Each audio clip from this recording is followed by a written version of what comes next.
Welcome to the How to Scale Commercial Real Estate Show. Whether you are an active or passive investor, we'll teach you how to scale your real estate investing business into something big.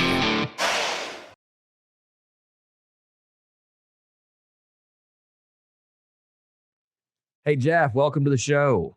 I appreciate it, man. Thanks for having me on. Oh, man, this is great. This is great. Always good to interview a fellow Southerner. I know you're based out of, where are you based out of? I'm based out of northeast of Louisiana, close to the Arkansas border. So got a little redneck in me. Hey, man, that's all right. That's all right. That's our kind of people. So always happy to interview a fellow Southerner.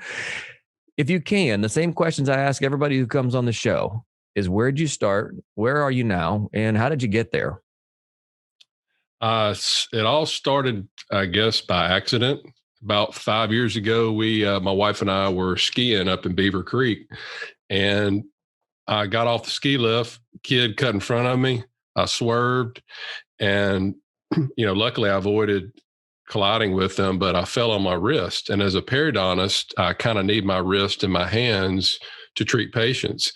And I guess you never think about getting sick or cancer or injured until you're sick or injured. And I started thinking, okay, well, my wife doesn't, work full time. She's part time. I'm the sole provider, basically. What would happen if I can't work? Because, all of our income coming in is tied into my active income. And that, I think, just started the process at that point that, hey, I need to go start searching for maybe something else to, sort of I guess, emergency type fund or emergency income coming in case daddy can't treat patients anymore. So that's where I started.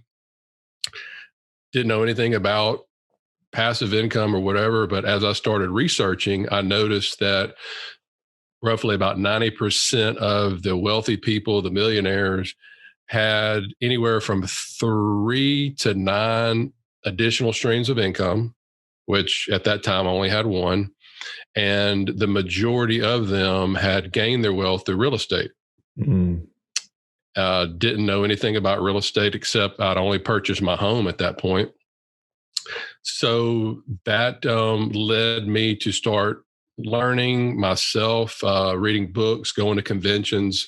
But I thought you had to be a landlord. That was the only type of real estate that I knew about.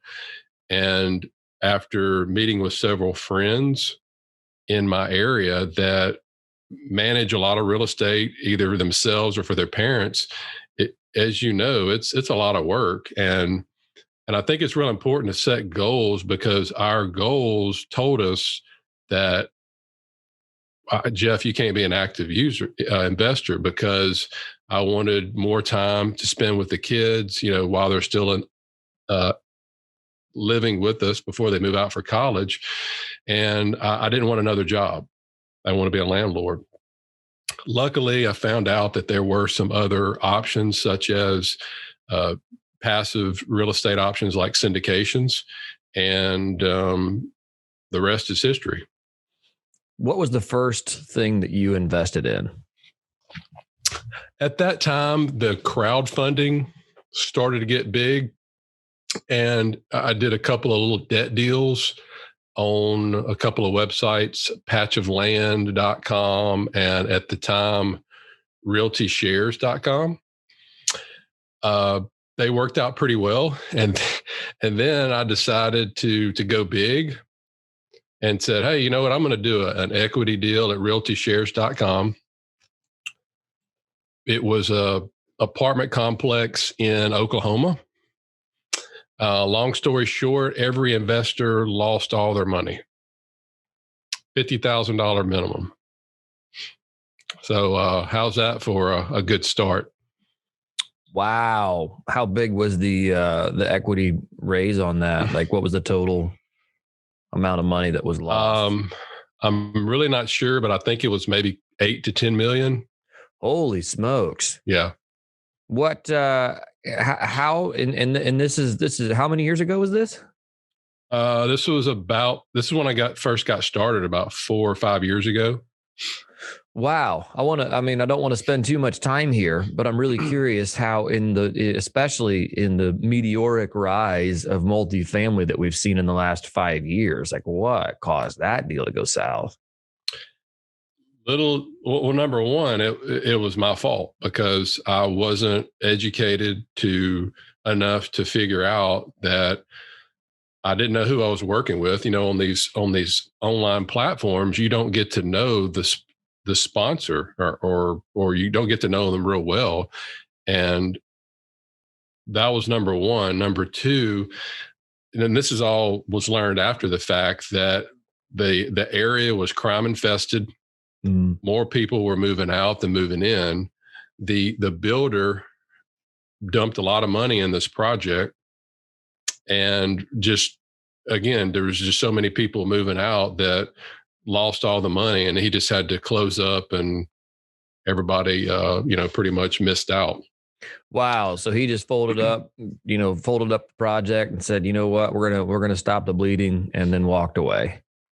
Yeah, and I actually wrote an article about it on my blog, and I actually had a guy reach out to me, I think from New York, that read that he was also lost his money, and he um, was trying to put together some sort of lawsuit. But I mean, it is what it is. There's not a whole lot you can do. So that really made me push the pause button, as you can imagine, on investing. Sure. And I don't think I invested again until maybe a year and a half later, very cautiously. And then I started investing with some different groups that I got to know personally. And, knock on wood, so far so good, that has worked out. And again, I just kind of share my experiences, very open about it on my blog, and anything that I think people should know, as I'm learning about cap rates or whatever, I'll put that out there too, because, people are busy, and, a lot of them either don't have time or don't really want to fool with learning about all this. They kind of want to just go somewhere, and kind of like if you go to Amazon and you want to buy a pair of hiking boots or something, who has time to research 2,000 pair of boots? What are you going to do? You're going to go and say, well, what are most people buying, and what are they saying about it? And okay, I'll buy that. Right. So I kind of wanted to be that trusted resource out there for the doctor community and other high income earners. And I'm really enjoying it. Right. No, that's great. That's great. And I think that's one of the kind of key principles that we stress over and over is know your operator. Know who, or not just your operator, but know your sponsor. Know who you're investing with on a personal level. Yep. And I know that's even for us, it's we have both active and passive investments. And I can tell you, I have the cell phone number of every single one of the people I've invested with, because I can call, and even if they got 20 people working for them, I can call them directly and say, hey, what's happening here? And I think that's important. And that's the layer that I think maybe you can speak to this, but I think that's the layer you lose on those larger crowdfunding platforms. No? Yeah. And everybody that I invest with, I know where they live. Not that I'm going to go and do anything, but it's nice to know. I know them personally. I have their cell number, and I know where they live. So if there's ever an issue, we can hash it out. But you're right, with these online platforms, you're putting your trust in them, and they tell you, hey, we get, thousands of deals that come to our platform a year, and we're only putting out the best ones. Well, I know for a fact that's not true. Right. Because I know people that these platforms have approached, their sponsors, and there's no, vetting, there's no due diligence. They're like, hey, you want to you have any deals you can put on our platform? So, right.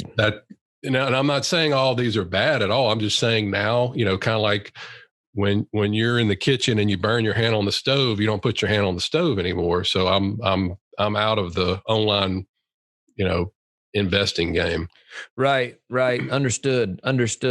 So, and good for you for seeing at least, not throwing the baby out with the bathwater, because there are a lot of excellent sponsors out there, and it's finding those excellent sponsors to work with. I think that that makes or breaks obviously what you're doing.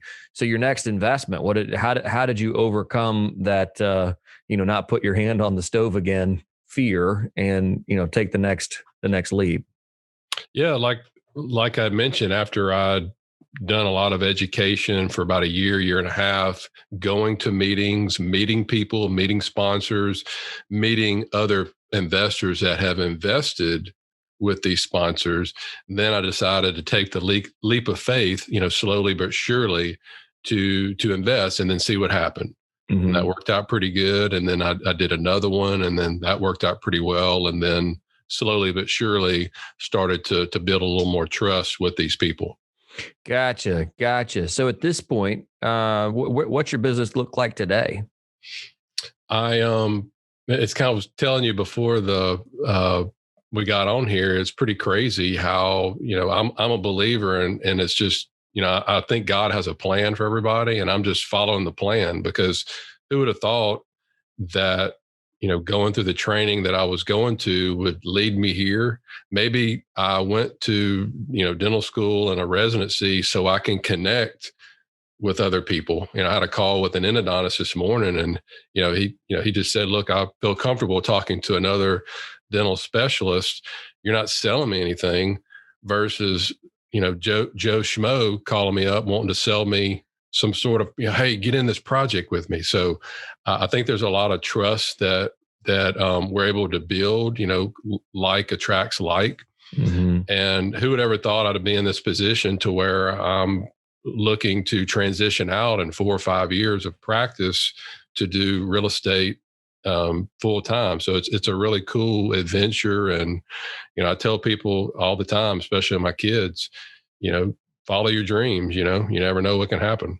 Right. No, that's absolutely fascinating. Yeah, you're right. You spent a lot of time and a lot of money going to school, and then to be thinking, gosh, here in 4 or 5 years, I could be stepping out of this into something else entirely. Has got to be a really, especially something as specialized as what you're doing. For guys like me, transition as well. It's what we do. We invest in this, we do this. It's you kind of build it as you fly it, sort of thing. But for you, you had a very precise path in front of you, and then you might change that. What are you guys, are you doing a fund now? Are you bringing on other investors who are investing with you, and then you're investing in those other deals? Or are you just providing free advice to people? And that's how does that work for you? Well, for the first 2 years of the blog, I was just providing free advice. And then I was approached by a group last year, Nepali Capital, that was started by an ER doctor, Tom Black, and his brother, Tim, that was the CFO of all the Great Wolf Lodges and Six Flags. Pretty smart guy. Right. So those two guys plus one other person, they formed the company. They reached out to me last year, really liked the education I was putting out on the blog, and just wanted to connect. And long story short, I've been meeting with them the past year, 2020 during the pandemic, quarterly meetings, and wound up investing with them in a deal in Savannah in September. And then they asked me to come on board and partner with them. So now I'm going to keep doing what I'm doing, providing education, and then any project that I invest in personally, I just email it out to my list and why I'm doing it. And if people want to invest in it alongside me, they can. And that's probably what I'm going to be transitioning out, more to full-time work with them for investor relations and education, because that's what I like to do. Right. No, that's great. That's great. So we heard about the super painful kind of beginning of this. What are some things you feel like you've done right along the way that you would say other people could emulate? I would say probably the main thing is being from the South, there's more than one way to skin a cat. And, we're always taught you've got to work till you're 65 or 70, put your money in a 401k, and that's it. Right. That is a way, and that's certainly a viable option, but it's not the only way. And once you start realizing, you start building these extra streams of income early on in your career, that gives you a whole lot more options, and you have to have a lot less money invested to, if you want to retire or part-time retire or whatever. So, the goal I teach people is just replace your monthly expenses with passive income, and then you're financially independent. It's not tough. If it's 120,000 a year, that's $10,000 a month. Well, figure out what you need and work backwards. You don't need the 10, 12, or 15 million saved up that these financial advisors, tell you, because now you get out of training, you're $300,000-$400,000 in debt, and your income is going to keep going down. I mean, look, the government's just going to keep cutting it. So trying to save up that amount of money is very tough. Right. So I just like giving people other options, and they can choose what's best for them. It's called personal finance for a reason. It's personal. Right. Right. Yeah. That's obviously it's a different way of saying, building passive income, but that really breaks it down to something simple, which is not just income replacement, but it also puts that different twist on it, where it's like, hey, you don't have to save up, like you said, 15, 10 million, whatever it is that your retirement number is. Right. Like you can free yourself now in a much faster fashion by developing passive income. So and don't forget about the great tax benefits, because we're hammered with taxes. And man, if you could get some of the depreciation in different ways, that, to me, that's the most attractive part of it. Yeah, the passive income's great, but the tax advantages are as well. Right, and that's a whole different discussion, but that's something that's often overlooked. Mm-hmm. And that's fascinating. Jeff, let's jump in here to the final four. What is one piece of advice you would give to an aspiring investor? I would say, as soon as you can, as early as you can in your career, start educating yourself about the benefits of passive income, and start on your path at that time as quick as possible. That's awesome. What is one thing you are doing to invest in yourself? I'm a very avid reader, so I read 5 to 6 books a month. So I listen to a lot of podcasts. So I think that's one of the main problems with people, especially doctors. They work for so long in education, and they get out and they're like, okay, well, I don't have to study anymore. But that's just the beginning. Right. That's great. When it comes to investing in the world, what's one thing you're doing to make the world a better place? As a Christian person, I help teach that, Christian-based principles in my blog. I have lost a lot of people, a lot of subscribers for it, but I've also gained a lot too. So that's just part of it. And you don't have to be a believer to read the articles, but hopefully it'll change somebody. And if I can just change one person, then that's great for me. Right. No, that's great. I love that. If the listeners want to get in touch with you, how do we do that? 2 ways. The blog, debtfreedr.com. And I've got a free passive income guide. If anybody wants to download it, it's debtfreedr.com/free guide. Or they can email me, Jeff, Jeff, at debtfreedr.com. Jeff, thanks so much for your time today. Certainly appreciate it. This was great. Yes, sir. Thank you.